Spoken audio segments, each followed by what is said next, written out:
ଦେଖନ୍ତୁ ସବୁବେଳେ ଆପଣ ଦେଖିଛନ୍ତି ବିଜୁ ଜନତା ଦଳର କିଏ ମେଣ୍ଟ କଥା କହିବାର କେବେ ଦେଖିଛନ୍ତି? ତ ମେଣ୍ଟ ଚର୍ଚ୍ଚା ସେମାନେ କରୁଥିଲେ, ସେମାନଙ୍କ ଧାଁ ଦୌଡ଼ ଦିଲ୍ଲୀ ଯାଅ ଭୁବନେଶ୍ୱର ଯାଅ ଏସବୁ ଜିନିଷ।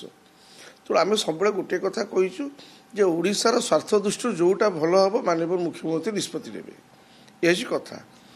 ଆଉ ଦ୍ୱିତୀୟ କଥା ହେଉଛି ସେମାନେ ତାଙ୍କର କ'ଣ କହିଲେ ତାପରେ ଆମର ମତାମତ ଦେବାର କିଛି ନାହିଁ, କିନ୍ତୁ ରାଜ୍ୟର ସ୍ୱାର୍ଥ ଦୃଷ୍ଟିରୁ ଯେଉଁଟା ଭଲ ହେବ।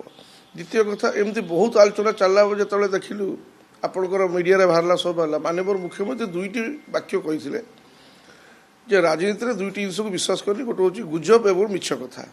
ତେଣୁ ଏଇଥିରୁ ତ ଆମେ ବୁଝିଗଲୁ ସମସ୍ତେ। ତେଣୁ ଆମେ ତା ଦେହରେ ଆମେ କାହିଁ କହିବୁ? ଆମେ ମେଣ୍ଟ କଥା କିଏ କହିନଥିଲୁ। ମେଣ୍ଟ ହେବ କି ନ ହେବ ସବୁବେଳେ ଆମେ ଗୋଟିଏ କଥା କହିଛୁ, ଶୀର୍ଷ ନେତୃତ୍ୱ ନିଷ୍ପତ୍ତି ନେବେ। ଆମେ ବିଜୁ ଜନତା ଦଳ ଗୋଟେ ଶୃଙ୍ଖଳିତ ଦଳ ପାଇଁ ଏବଂ ବିଶେଷ କରି ସାରା ଓଡ଼ିଶା ପାଇଁ ଯେଉଁଟା ଭଲ ହେବ ରାଜ୍ୟବାସୀଙ୍କ ପାଇଁ ମାନନୀୟ ମୁଖ୍ୟମନ୍ତ୍ରୀ ସେ ବାବଦରେ ନିଷ୍ପତ୍ତି ନେବେ। ତା ଦ୍ୱାରା ଆମର କିଛି କହିବାର ନାହିଁ। ତେଣୁ ମନମୋହନ ସାମଲ କ'ଣ କହୁଛନ୍ତି ନ କହୁଛନ୍ତି ଆମର ସେଥିରେ କହିବାର ନାହିଁ।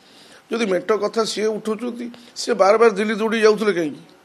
ତାଙ୍କୁ ଆମେ କହିଥିଲୁ, ଆମେ ତାକୁ ପଚାରୁଛୁ, ସେ ମିଡ଼ିଆକୁ ବାର ବାଇଟ୍ ଦିଅନ୍ତି, ନିଜେ ପୁଣି ଆସି ପହଞ୍ଚନ୍ତି ରାତିରେ, ସକାଳୁ ପୁଣି ଦିଲ୍ଲୀ ଦୌଡ଼ି ଯାଆନ୍ତି। ତେଣୁ ମେଣ୍ଟ କଥା କିଏ କହୁଥିଲା? ତାଙ୍କର କାର୍ଯ୍ୟକଳାପ ଯେଉଁ ଜିନିଷ ସେଥିରୁ ଚର୍ଚ୍ଚା ହେଲା ଯେ ମେଣ୍ଟ ହେଉଛି। ବିଜୁ ଜନତା ଦଳ କିଛି ଆପଣ ଦେଖିଛନ୍ତି କାର୍ଯ୍ୟକଳାପ ମୁଖପାତ୍ର କେହି କିଛି କହିବାର ଟିକେ ଆଭାସ ପାଇଛନ୍ତି ଆମେ ମେଣ୍ଟ ବାବଦରେ ଆମେ ବ୍ୟତିବ୍ୟସ୍ତ ବୋଲି।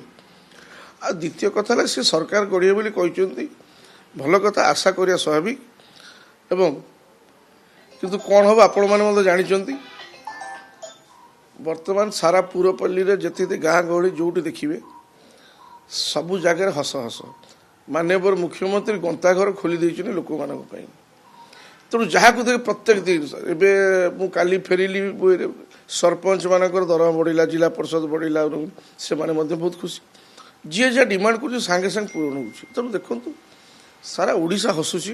ବିକଶିତ ଓଡ଼ିଶାକୁ ପରିଣତ କରିବା ପାଇଁ ମାନ୍ୟବର ମୁଖ୍ୟମନ୍ତ୍ରୀ ଯେଉଁ ଉଦ୍ୟମ, ସେ ଉଦ୍ୟମରେ ଆମେ ନିଶ୍ଚିତ ଭାବରେ ସାକାର ହେବୁ ଏବଂ 24ରୁ 29 ଭିତରେ ସାରା ଭାରତବର୍ଷରେ ଓଡ଼ିଶା ଅନ୍ୟତମ ଶକ୍ତିଶାଳୀ ପ୍ରଦେଶ ଭାବେ ଉଭା ହେବ ମାନ୍ୟବର ମୁଖ୍ୟମନ୍ତ୍ରୀ ନବୀନ ପଟ୍ଟନାୟକଙ୍କ ନେତୃତ୍ୱରେ। ଏ କଥା ମଧ୍ୟ ଆପଣଙ୍କୁ ଆଜି ମୁଁ କହିଦେଉଛି। ରେକର୍ଡ ହେବ, ସବୁ ହେବ। ଦେଖନ୍ତୁ କେଉଁଠି କିଛି ନାହିଁ, ଏମାନେ ଗୋଟେ ଚର୍ଚ୍ଚା ପର୍ଚ୍ଚା ଚାଲି ଏସବୁ ଜିନିଷ ସମସ୍ତଙ୍କ ହୃଦୟରେ ମାନ୍ୟବର ମୁଖ୍ୟମନ୍ତ୍ରୀ ନବୀନ ପଟ୍ଟନାୟକ ଏବଂ ତାଙ୍କର ଯେଉଁ ଶହ ଶହ ଲୋକାଭିମୁଖ ଯୋଜନା ଲୋକମାନଙ୍କ ପାଇଁ କିଛି ନାହିଁ। ପ୍ରତ୍ୟେକ ଦିନ ଆପଣ ଦେଖନ୍ତୁ ଆ ପାଇଁ ତା ପାଇଁ ଗନ୍ତାଘର ଖୋଲି ଦେଇଛନ୍ତି। ତେଣୁ ତାର ସୁଫଳ ନିଶ୍ଚିତ ଭାବରେ ମିଳିବ। କିଏ କ'ଣ କହିଲେ ଆମର କିଛି କହିବାର ନାହିଁ। ମୁଁ କ'ଣ କହିବି ଆଧରେ? କଥା କହିବାରେ ବଚନିକା ଦରିଦ୍ରତା।